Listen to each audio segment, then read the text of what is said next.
Karimnagar municipal corporation ఎన్నికల్లో BJP సాధించిన విజయం ఎంఐఎం కాంగ్రెస్ కుమ్మక్కు రాజకీయాలకు చెంపపెట్టని కేంద్ర మంత్రి బండి సంజయ్ కుమార్ పేర్కొన్నారు. శుక్రవారం ఆయన మీడియాతో మాట్లాడుతూ కాంగ్రెస్తో సంసారం చేస్తూ బీఆర్ఎస్తో చీకటి ఒప్పందాలు చేసుకున్న ఎంఐఎంకు ప్రజలు బుద్ధి చెప్పారు. గతంలో 7 సీట్లున్న ఆ పార్టీని 3 స్థానాలకే పరిమితం చేశాం. ఎంఐఎం అరాచకాలను ఎదిరించి వారి కంచుకోటల్లోనూ కాషాయ జెండా ఎగరేసి రికార్డు సృష్టించాం. ఓవైసీ కోసం రేవంత్ రెడ్డి హైదరాబాద్ను ముక్కలు చేసినారాబోయే రోజుల్లో భాగ్యనగరంపై కాషాయ జెండా ఎగరడం ఖాయమని ధీమా వ్యక్తం చేశారు. ఇలా కాషాయ జెండాను రెప్పరెప్పడాల్సిన కార్యకర్తల్లో భారతీయ జనతా పార్టీ కార్యకర్తలు కాదు. ఎంఐఎం పార్టీకి ఏడ పట్టుందో కశ్మీర్ గడ్డ గోదాంగడ్డ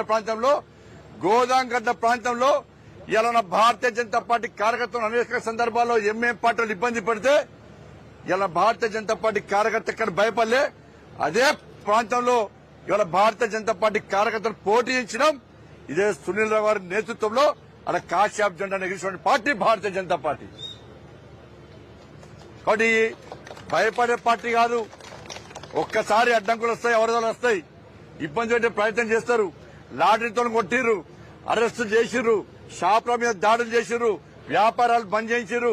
కానీ ఏ భారతీయ జనతా పార్టీ కార్యకర్త కాషాయ జెండాను నిలబెట్టి పోలే.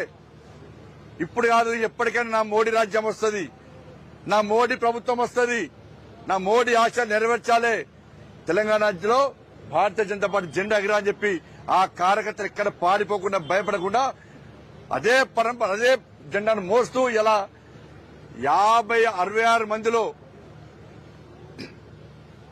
మందిలో 56 మందికి పార్టీ కోసం కష్టపడి పనిచేసే కార్యకర్తలు టికెట్ ఇచ్చినాం.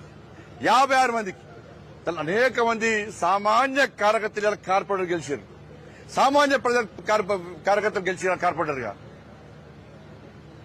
హైదరాబాద్ భాగ్యనగర్ కూడా రేవంత్ రెడ్డి గారి ప్రభుత్వం సొంత ఆస్తులు అన్నదమ్ములు వంచుకున్నట్టు, వీళ్ళు కష్టపడ్డ ఆస్తులు అన్నదమ్ములు వంచుకున్నట్టు రేవంత్ రెడ్డి గారు ఓవైసీ కుటుంబం ఇద్దరు కలిసి హైదరాబాద్ ను పంచుకునే ప్రయత్నం చేశారు, విభజించే ప్రయత్నం చేశారు.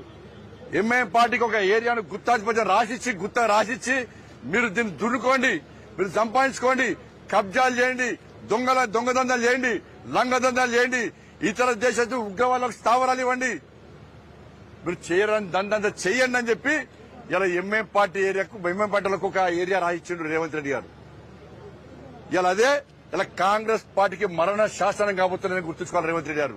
ఎస్ బరాబర్ జీహెచ్ఎంసీ ఎన్నికల్లో ఏవైతే 3 కార్పొరేషన్ చేసినావో ఒక ఎంఐఎం పార్టీకి రాసిచ్చి ఇంకా 2 మేమే గెలుస్తామని చెప్పి రేవంత్ రెడ్డి గారు వాళ్ళ కాంగ్రెస్ పార్టీ విరవుతున్నది. సవాల్ లేదు. ఇలా అక్కడ ఎత్తనం బరాబర్ జాబ్తా చెప్తున్నాం. హైదరాబాద్ లో కూడా ఇలా కాషాయ జెండాను ఎగిరేయడానికి తెలంగాణ రాష్ట్ర వ్యాప్తంగా ఇలా భారతీయ జనతా పార్టీ కార్యకర్తలు కలిసితో ఉన్నారు, ఇలా ఆతృతతో ఉన్నారు.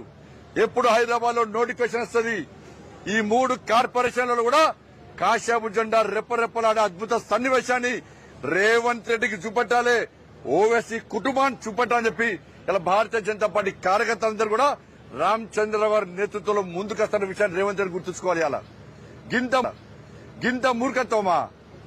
రాజకీయాల కోసం ఎంఐఎం పార్టీకి దాసోహమై ఎంఐఎం పార్టీ మోచేతి నీళ్లు తాగి ఒక ఏరియాను రాసిస్తే ఇలా భారతీయ జనతా పార్టీ కార్యకర్తలు చేతులు ముడుచుకొని కూర్చోలేరు.